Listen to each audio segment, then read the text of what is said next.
don't talk, just listen. I'm sorry. I killed him. I said this 40 times. I don't know what's the matter with me. I'm sick. I'm gonna kill myself, I think. Where are you? I'm just gonna die. I'm gonna die for the whole kid on it. Me, I killed both of you.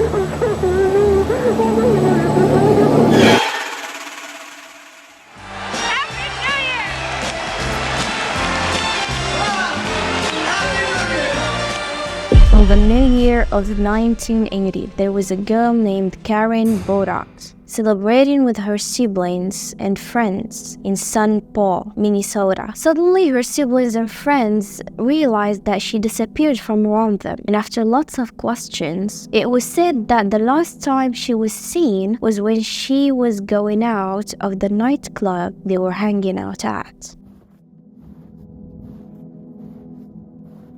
She was walking in the cold streets while being drunk. She kept going around the area without even a jacket until she heard a man who was calling her. He offered her a drive, and because of the cold, Karen didn't think much of the decision she was taking, and she went straight into the car. Later on, the police received a very strange call from a man who sounded like he was crying, and many of the things he said weren't clear. This is an emergency. Please send a squadron. Just on the road. Please, there's an ambulance too. There's a girl hurt there. Can you tell me what happened to her? Just hurry.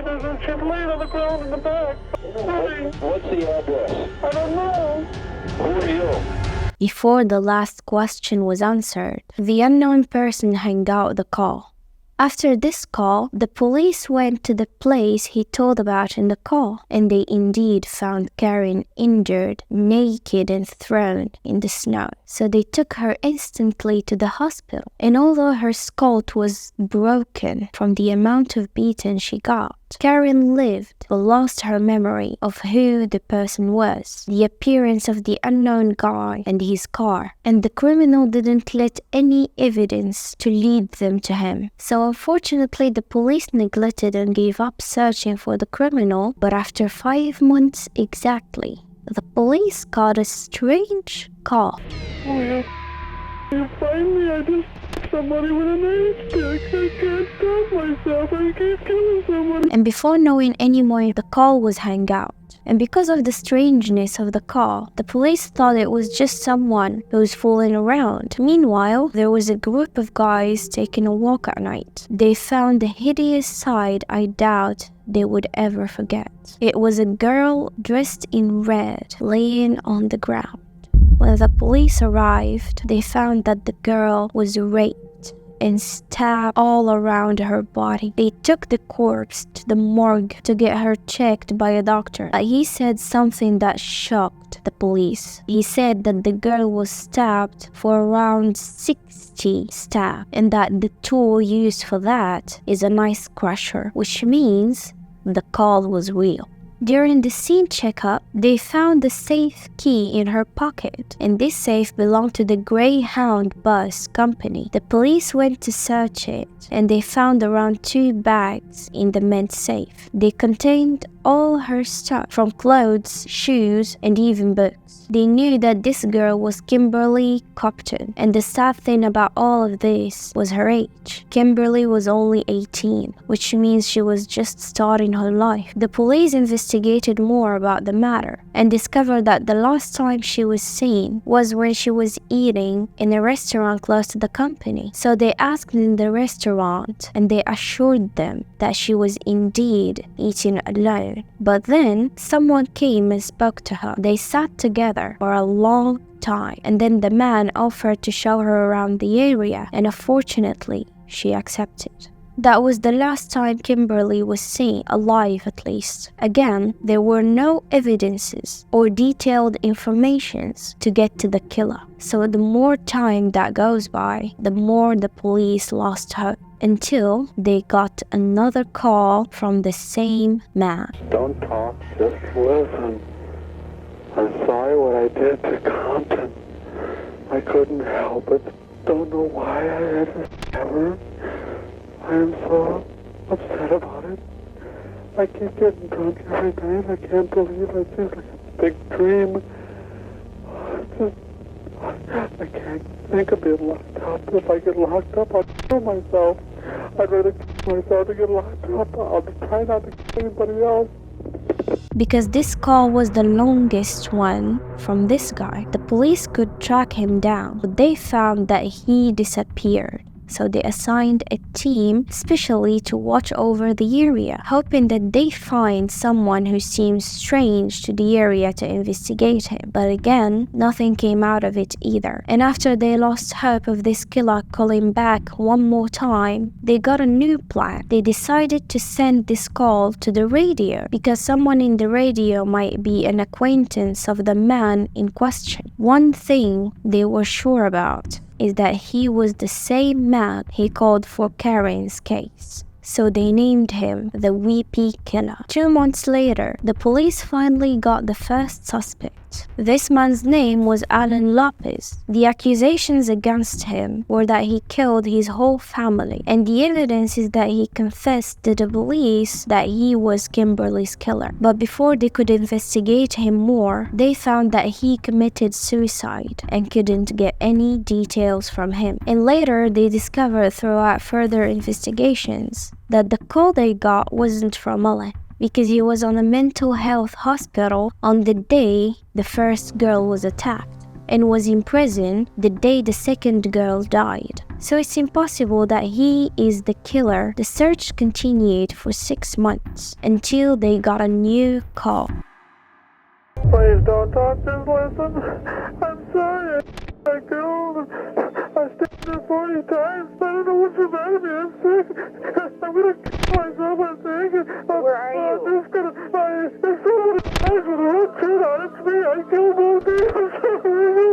I'll never make it to heaven. The next day, a 40-year-old woman's corpse was found. She was Barbara Siemens. She was stabbed for about 100 times. When the police investigated, they could trace her steps when she was alive, and they discovered that there was someone who offered her a ride when she was leaving a bar at night. So the police went to the girl who was working at the bar, and they showed her pictures of the suspects. The girl kept looking at the pictures until she finally caught someone. This person was a guy of 38 years old, and he had previously been charged with assault. This guy's name was Paul Michael Stephani, but these weren't enough evidence to arrest him. So they assigned a police car to specifically keep an eye on him. But on the 21st of August, Paul got out of his car and the police lost track of him. After a few hours of this disappearance, there's this guy who wakes up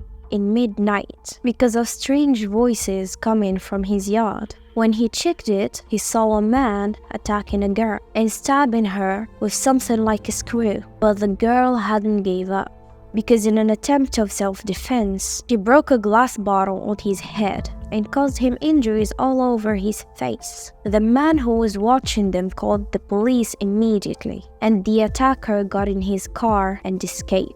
After the police arrival, they found out that the girl, who was 18 years old and named Denise, was stabbed 15 times. But because of her self-defense and the neighbor's help, she survived, and she told the police everything she knew in the investigation. But shortly after the incidents, the police got a call from someone who said he needed help. Need an ambulance?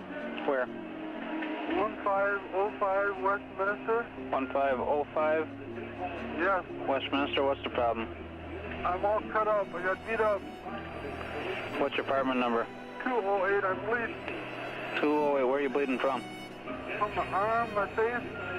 When the police went to this man, they took him to the hospital and saw that the injuries he had were matching the description Denise gave. They knew that this person, Paul Michael Stephani, was the Weepy Killer. And to make sure that the voice he spoke to them with was his real voice, they brought his family and made them hear the call. and then they were certain that all the calls were from him. Paul denied the accusations against him, but all the evidences showed that he killed Barbara and hurted Denise. So the court sentenced him to 58 years in prison, but after 12 years, it turned out that he had skin cancer, and when Paul discovered his sickness, he confessed the first attempted murder, which was Gary, and confessed that he was Kimberly's murderer. Other than all of this, he confessed a crime nobody knew about, which is the murder of the 33-year-old woman named Kathleen after he drowned her in the tub in her house. He also disclosed that he wanted to kill 5 women, but his plan failed because 2 of them didn't die. And finally, Paul passed away in 1998 because of cancer. But the question here is, why was he murdering and then calling the police? Paul said that he's always felt as if there's someone who's telling him, Paul, it's time to kill. There's somebody telling me, Paul, it's time to kill. Paul, it's time to kill. And since he's very religious, he always calls the police and confesses everything he did, because his mom always told him, whenever there's something bothering you, go to God. I went to a Catholic church late at night. I sat in the back of the pew one night and I cried. Mother had always told me, if something hurts you, go to God. Moreover, he used to love this girl who left him and went to her family to get married in Syria. And according to this information, many psychologists came up and said that he murdered the women who he saw the woman he loves within them as some sort of revenge. At all events, Paul's story is quite interesting. The idea of someone who calls and cries and begs to be stopped and arrested, but at the same time runs away because he's a human being and he's afraid. It's quite confusing and scary at the same time. I ain't saying I don't deserve to go to hell. I mean, if somebody killed my sister, I'd say to myself, geez, they deserve hell. But I mean, I just say it's up to God. I'll take whatever God gives.